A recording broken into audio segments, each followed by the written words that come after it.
புது model bike இப்போ எவ்வளவு விலை இருக்கும்? எதுக்குக்கா கேக்குற? நீ இன்ஜினியரிங் சக்சஸ்ஃபுல்லா முடிச்சிட்ட, உனக்கு வாங்கி கொடுக்கலான்னு தான்.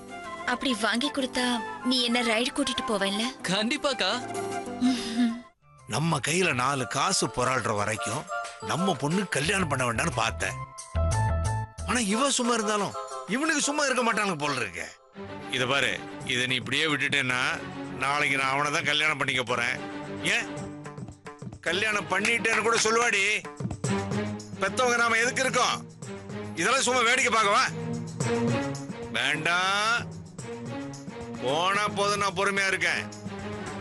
கொஞ்சம் கண்டிச்சுவே அவளை நான் இறங்கி கேட்டேன், என் கோபத்தை தாங்க மாட்டா. சொல்லு.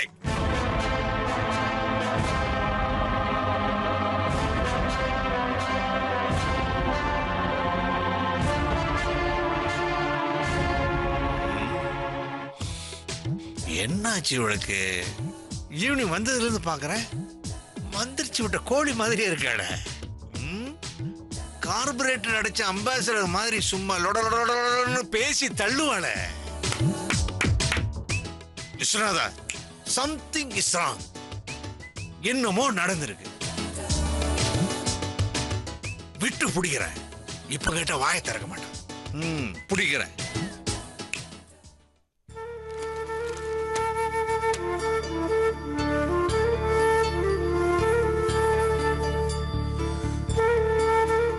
இந்தாங்க மாமா.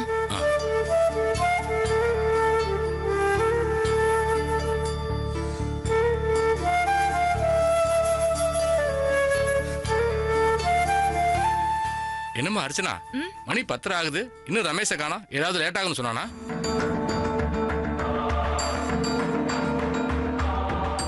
அப்பா, உங்களுக்கு விஷயமே தெரியாதா? அர்ச்சனா அன்னிக்கிட்ட அண்ணன் 2 நாளா பேசுறதே இல்ல. அன்னைக்கு அந்த பிரியாணி மேட்டர் நடந்தது இல்ல, அதுல இருந்து அண்ணன் டூ விட்டுட்டாரு. 2 நாளா நோ டாக்கிங். ஆக்சுவலா 2 பேருக்கும் சண்டை போட்டுக்கிட்டே இருந்தாதான் ஜாலியா உங்களுக்கு நாள் போன மாதிரி இருக்கும். இப்ப அண்ணன் பேசாததால அண்ணியும் மூட் அவுட். அண்ணனும் திட்ட முடியலன்ற டென்ஷன்ல இருக்காரு. ஏ கழுத, அவங்க சண்டை போட்டுக்கிட்டு பேசாம இருக்கிறது உனக்கு காமெடியா இருக்கா? ஏமா, அவனுக்கு உங்ககிட்ட பேசாம இருக்க முடியாதே. சந்தியா கல்யாணத்துக்கு நீ 2 நாளைக்கு முன்னாடியே முரளி வீட்டுக்கு போனல்ல, அந்த 2 நாளும் அவன் எப்படி தப்பிச்சு போனான் தெரியுமா? ஏமா, என்கிட்ட ஒரு வார்த்தை சொல்லிடக்கூடாது? என்ன எதுன்னு நான் கண்டிச்சிருப்பேன்ல, சின்ன பசங்க மாதிரி. இன்னைக்கு வரட்டும், அவனை கண்டிக்கிறேன். வேண்டாம் மாமா, இப்ப அவர் எதுவும் கேட்காதீங்க. அவருக்கு ஹோட்டல் ஃபுட்னா பிடிக்காது, அதனால அவர் ரொம்ப பசியோட வருவாரு. அந்த சமயத்துல நீங்க ஏதாவது கேட்க போய் திரும்பவும் மூட் அவுட் ஆகி சாப்பிடாம படுத்துருவாரு. அத்தை சொல்ற மாதிரி நாம தான் அவருக்கு கேட்டு கேட்டு போடணும். 2 நாளா நான் பரிமாறலைங்கிறதுனாலதான் சரியா சாப்பிடுறதே இல்ல. அதனாலதான் 2 நாளா லஞ்சுக்கு வராம இருக்கானா? நான் கூட ஒர்க் அதிகமா இருக்குன்னு நினைச்சேன். இப்ப எப்படி அவனை பேச வைக்கிறது? நீ என்னடானா என்னையும் திட்டக்கூடாதுன்ட்ட, அவனும் சின்ன குழந்தை மாதிரி முரண்டு பிடிச்சிட்டே இருக்கான். என்ன பண்ணா பேசுவான்? பேசாம நாங்க மட்டும் எங்கேயாவது ஒரு வாரத்துக்கு டூர் போயிட்டுமா? ஆனா இவளுக்கு செமஸ்டர் வேற போயிட்டு இருக்கு. இவ இருந்தா அவன் கூட பேசவே மாட்டான். இப்ப என்ன பண்ணா சரியா வரும்?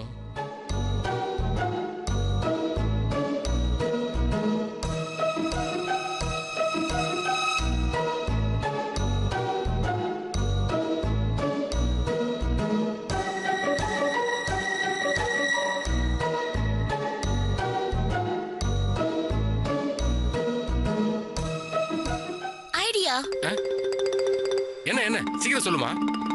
சொல்றேன். ஆனா அண்ணி, இது ஒர்க் அவுட் ஆனா சூப்பரா ஒரு ட்ரீட் கொடுக்கணும். டீலா?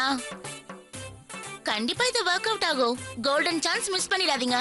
அர்ச்சனா, தைரியமா சொல்லுமா. பணம் வேணா நான் தரேன். இத பாரு, முதல்ல ஐடியாவை சொல்லு. என்ன நீ ஓகே தானே? விஷயம் முடிஞ்சது காக்கா உசுன்னு சொல்லிட மாட்டீங்களே? இல்ல, ப்ராமிஸ். Okay okay. இப்ப எல்லாரும் எழுந்து என்கிட்ட வாங்க. சீக்ரெட் பிளான சத்தம் போட்டு சொல்லக்கூடாது, ரகசியமா தான் சொல்லணும். இம்மாடி, ரமேஷ் தான் வீட்ல இல்லல, அப்புறம் சத்தமா சொல்ல வேண்டியதானே? அப்பா ரகசியமா சொன்னாதான் அது சீக்ரெட், சத்தமா மைக் போட்டு சொன்னா அது ஸ்டேட்மெண்ட். எத்தனை தமிழ் படம் பாத்திருக்கீங்க? வாங்க நல்லா கேட்டுக்கோங்க. ரமேஷ் அண்ணனுக்கு சின்ன வயசுல இருந்து தானே போட்டு சாப்பிட்டு பழக்கம் இல்ல.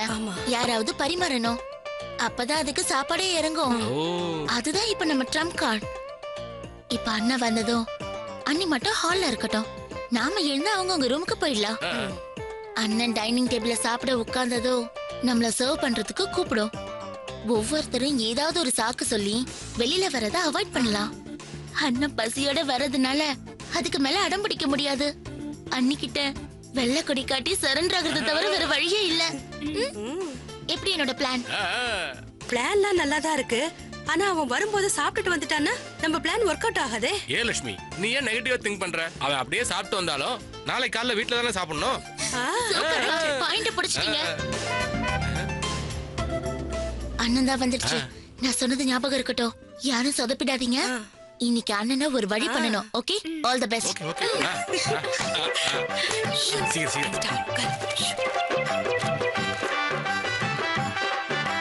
படுத்துக்கோ.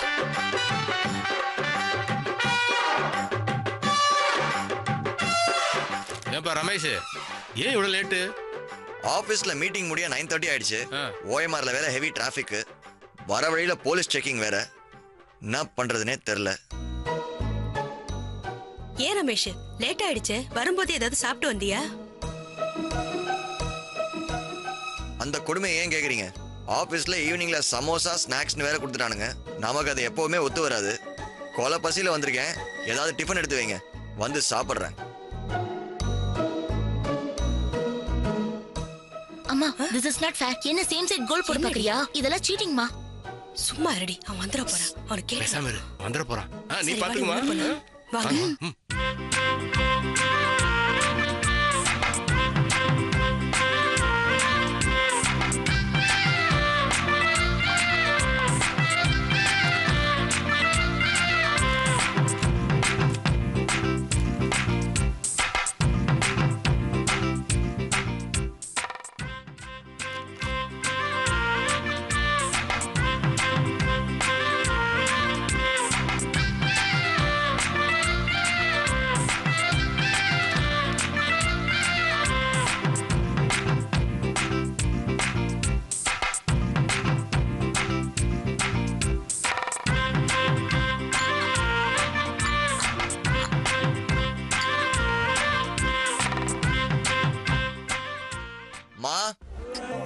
வந்து டிஃபன் வை.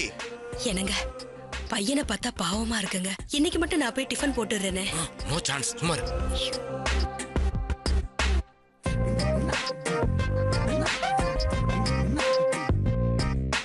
மா பசிக்குதுமா, என்ன பண்ணிட்டு இருக்க? சீக்கிரம் வா.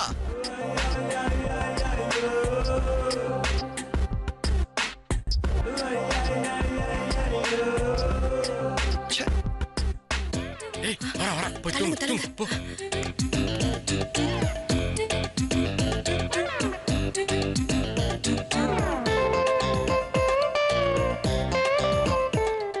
என்னப்பா இது? கூப்பிட்டது காதுல விழுகலையா?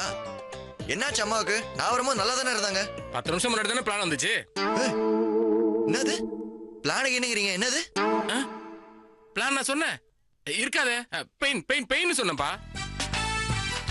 ரொம்ப வழியில துடிச்சிட்டு இருந்தா அதான். என்ன ரமேஷ், பசிக்குதா?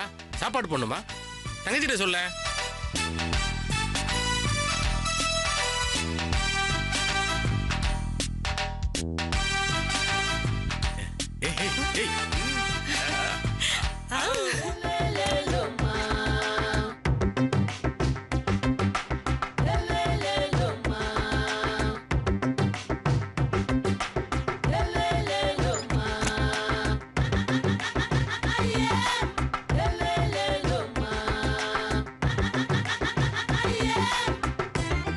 கட்டின புருஷன் பசியில இருக்கானே, பரிமாறட்டுமான்னு கேட்டாதான் என்ன?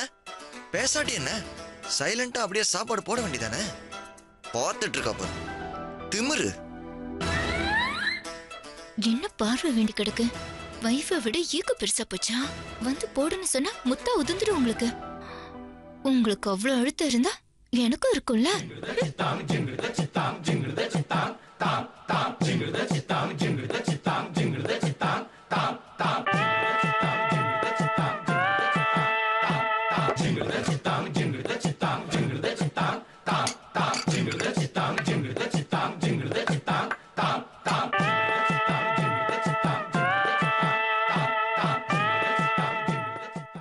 அர்ச்சனா, கூப்பிடுறது காதுல விழுகலையா? பசியில ஒருத்தன் உட்காந்துக்கிட்டு இருக்கேன், வந்து போட்டாதான் என்ன? எலிசபெத் மகாராணின்னு நினைப்பு மனசுல. சரி சரி, வா வந்து சாப்பாடு போடு.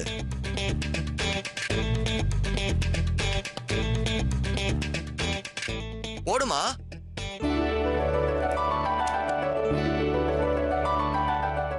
வாங்க போலாம். எஸ்.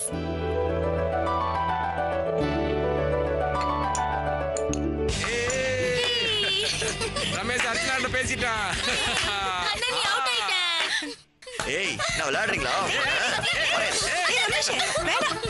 ஒண்ணு அண்ணே வாண்ணே. இப்போ என்ன ஆச்சுன்னு தேவையில்லாம சண்டைக்கு வர? நான் தான் எஸ்எம்எஸ் பண்ணி சாரி லேட் ஆகுதுன்னு சொன்னேன்ல. அதுக்கப்புறம் ஃபோன்ல டீடைல்டா ஈவினிங் பேசணும்ல, அப்புறம் என்ன? அது எப்படி போன்ல பேசினா ஆச்சா? நேருக்கு நேரா ஒருத்தர் முகத்தை பார்த்து பேசினாதான் சரியா வரும். இது என்ன கடையில போய் கர்ச்சீஃப் வாங்குற மாதிரி சாதாரண விஷயமா? வேண்டானா தூக்கி போடுறதுக்கு. கல்யாணங்கிறது வாழ்க்கை பிரச்சனை. சரியா அமையலன்னா லைஃபே என்ன மாதிரி ஆயிடும். அதுலயும் உன்னை நம்பி உறுதியான முடிவை எடுக்க முடியலையே.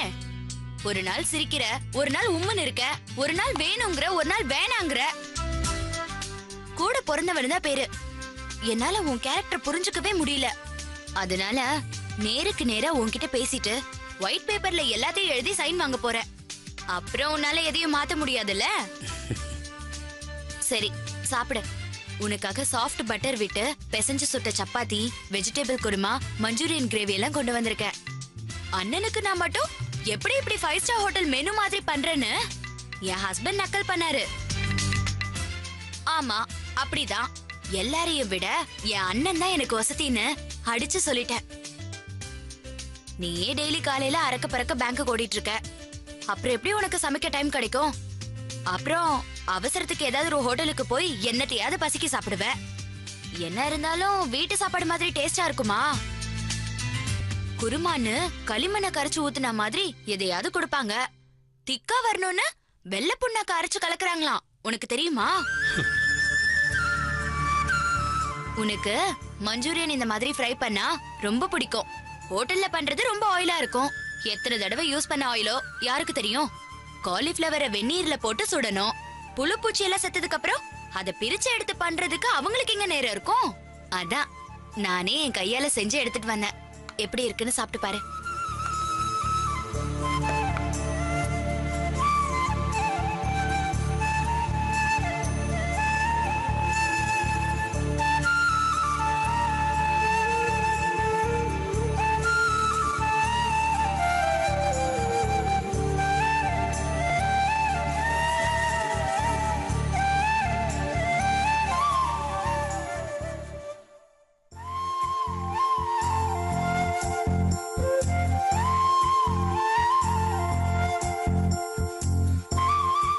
திறந்து சொல்ல நல்லா இருக்குன்னு. நல்லா இருக்கு. சரி சாப்பாடு விஷயம் போறோம், வந்த விஷயத்துக்கு வா. நான் சொன்ன மாதிரி நீயே அர்ச்சனாவுக்கும் சந்தியாவுக்கும் நேர்ல போய் பார்த்து கூப்பிட்டுரு. சும்மா பொண்ணா பார்த்து நிச்சயம் பண்றதுனால சிம்பிளா இருந்தா போதும்னு நான் சொன்னதா சொல்லு. அர்ச்சனா வீட்டுக்கு வந்தா அவங்க மாமனார் மாமியாரை கூப்பிடாம இருந்தா எனக்கு எம்பாரசிங்கா இருக்கும். அவங்கள கூப்பிட்டா எல்லாரையும் கூப்பிடணும். அப்புறம் அவங்க அது சரியில்லை இது சரியில்லைன்னு பிரச்சனை பண்ணுவாங்க. ஏற்கனவே அவங்களுக்கு நம்மளை பிடிக்கல. நம்ம ஏதோ நல்லது பண்ணணும்னு பண்ண போக அவங்க அதை வேற மாதிரி யோசிக்கிறாங்க. அதனால நீயே அர்ச்சனா சந்தியாவை 2 பேரையும் கூப்பிட்டுரு. அப்புறம் மறக்காம மாப்பிள்ளைங்க கிட்ட நான் கூப்பிட்டேன்னு சொல்லிடு. மற்றபடி கல்யாண தேதி, மண்டபம், சீர் சனித்தி இதெல்லாம் நான் ஃபோனில் சொன்ன மாதிரியே அவங்க இஷ்டம். அவங்களே டிசைட் பண்ணிக்கிட்டோம். ஃபைனலாக டிசைட் பண்ணி தேதியை மட்டும் எனக்கு சொல்லுங்கள். மற்றபடி கல்யாணம் எப்போ வச்சாலும் எனக்கு கவலை இல்லை. இன்னொரு சப்பாத்தி வச்சுக்கோனா? இல்லைம்மா, வேணாம் வேணாம். ஆனால் முகூர்த்த தேதி மட்டும் சீக்கிரமாக முடிவு பண்ணாமல் கொஞ்சம் டைம் கொடுக்க சொல்லு. சந்தியா கல்யாணத்துக்கு எல்லா பணமும் செலவாகி வெளியில் வேற லோன் வாங்கியிருக்கேன். என்னதான் கல்யாணத்துக்கு அவங்க செலவு பண்ணாலும் நமக்கும் சில முக்கியமான எக்ஸ்பென்சஸ் இருக்கும்ல. நீ சொல்றதெல்லாம் சரி, ஆனா அது எதுக்கு அவங்க கிட்ட எல்லாம் சொல்லிக்கிட்டு? நம்ம ஃபினான்ஷியல் ஸ்டேட்டஸ் எல்லாம் அவங்க முன்னாடி எதுக்கு விட்டு கொடுக்கணும்? வேணும்னா நான் இப்படி சொல்லிக்கிறேன். அண்ணன் பொண்ணை பார்த்து பேசவே இல்ல, அதுக்குள்ள ஒரு சின்ன குழப்பம் ஆயிடுச்சு. அதனால ஒரு 2 மாசம் டைம் எடுத்து அவங்க 2 பேரும் ஒருத்தருக்கு ஒருத்தர் பார்த்து பேசி பழகிறதுக்கு டைம் கொடுத்து அதுக்கப்புறம் கல்யாணத்தை வச்சுக்கலாம்னு சொல்லிக்கிறேன். 2 மாசத்துக்கு அப்புறம் எந்த முகூர்த்தனாலும் எங்களுக்கு ஓகேன்னு நான் சொல்லிக்கிறேன். சரி அண்ணா, இப்ப நீ சொன்ன விஷயத்துல எந்த சேஞ்சஸும் இருக்காதே. பின்னாடி ஏதாவது சொன்ன உன்கிட்ட பேசவே மாட்டேன். சும்மா என்கிட்ட அப்படிலாம் சொல்லாத.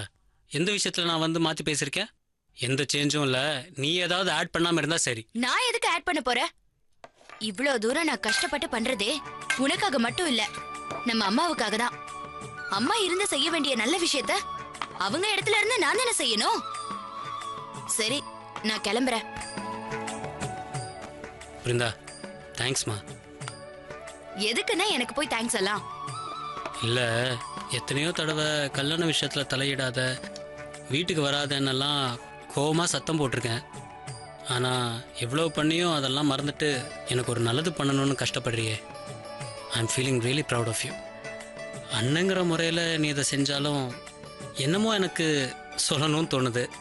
அதான் தேங்க்யூ. நீ இன்னும் சின்ன குழந்தை மாதிரியே இருக்க. நீ மாறவே இல்ல. என் அண்ணனுக்கு நான் இது கூட செய்ய மாட்டேனா? சரிண்ணே, நான் கிளம்புறேன். சரிம்மா, வீட்டுக்கு சேர்ந்து SMS பண்ணு. சரிண்ணே.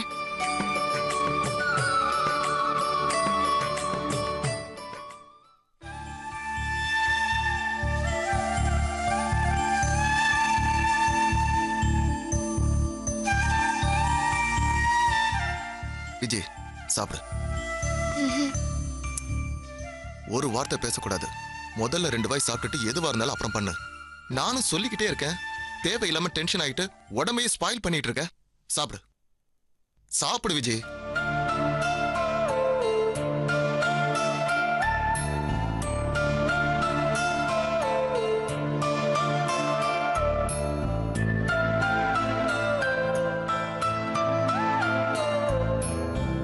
சாப்பிடு.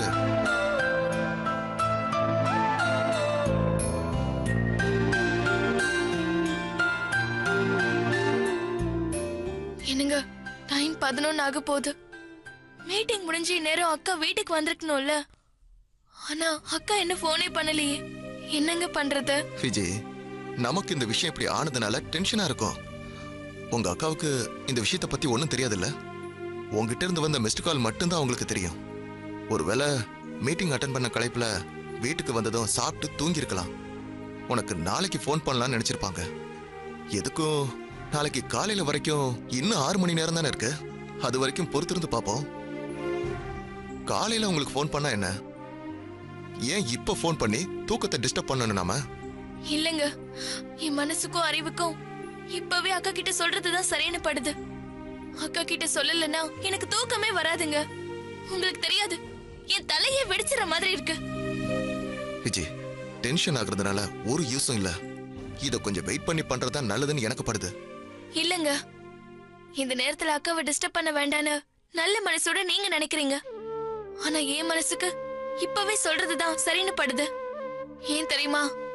ஏதாவது தப்பாயிடுச்சுன்னா அக்காவை பத்தி உங்களுக்கு தெரியாது, பயங்கர கோவமாகி ஏன் இதை என்கிட்ட முன்னாடியே சொல்லலன்னு என்ன திட்டுவாங்க. நல்லா போயிட்டு இருக்க நம்ம ரிலேஷன்ஷிப் கெட்டு போயிடுங்க. எது எப்படி ஆனாலும் சரி, அக்கா கிட்ட சொல்றதுதான் சரி. நீங்க ஏன் வழியில என்ன போக விடுங்க.